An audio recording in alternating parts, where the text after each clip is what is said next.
किसी जंगल में एक शेर रहता था जिससे सभी पशु पक्षी बहुत डरते थे।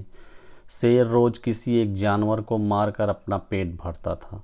उसी जंगल में खरगोश, कछुआ, बंदर और हिरन, ये चारों पक्के और सच्चे दोस्त थे जो हमेशा हर जानवर की मदद करने को तैयार रहते थे। एक दिन एक भेड़िया उस जंगल में पहुंचा। रास्ते में उसे भालू मिला। भालू ने उसको जंगल के सारे कायदे कानून बताए कि यहाँ का राजा शेर रोज एक जानवर को मारकर खाता है, उससे बचकर रहना। चालाक भेड़िया ने सोचा, शेर से मित्रता करके उसका हितैषी बनकर उसका दिल जीतना चाहिए, इससे मेरी जान तो बच जाएगी।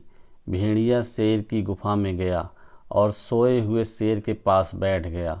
शेर नींद से जब जागा तो भेड़िए को खाना को उद्यत हुआ। भेड़िए ने कहा, महाराज, पशुलोक से पशु देवता ने आपकी सेवा के लिए मुझे भेजा है।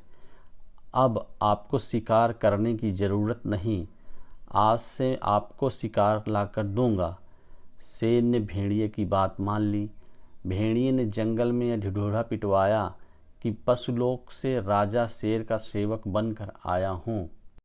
प्रतिदिन जंगल के राजा की भूख मिटाने के लिए एक प्राणी मेरे साथ चलेगा। जंगल के सभी जानवर डर गए और भेड़िए की बात मानने को तैयार हो गए।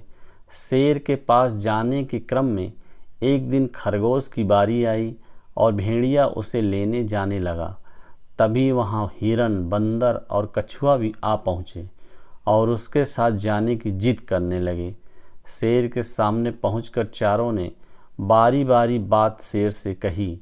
सबसे पहले खरगोश बोला, महाराज, आज मैं आपका भोजन हूँ। कछुआ बोला, नहीं महाराज, आप अकेले खरगोश को नहीं खाएंगे, मुझे भी खाएंगे।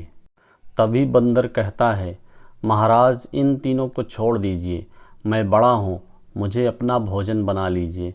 इतने में हिरन बोल पड़ा, महाराज, इन दोनों को छोड़ दीजिए, मैं अकेला ही तीनों के लिए बराबर हूँ, आप मुझे अपना शिकार बना लीजिए। भेड़िया यह सब सुन रहा था। उसने कहा, महाराज, देर ना करें, इन चारों की बात में ना आएं, एक झटके में इनको ख़त्म करके अपनी भूख मिटाएं। तभी शेर ने चारों को अपने पास बुलाया और कहा, मैं तुम्हारी सच्ची एकता, मित्रता और त्याग देखकर बहुत खुश हूँ। यह कहकर शेर ने भेड़िए को अपना शिकार बना दिया।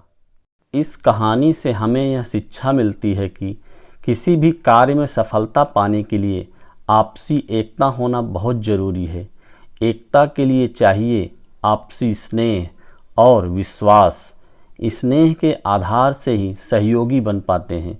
सहयोगी बनने के लिए अपने को मिटाना पड़ता है, अर्थात अपने पुराने संस्कारों को मिटाना होता है। इसलिए आप हमेशा ज़रूरतमंदों की सहायता करते रहो।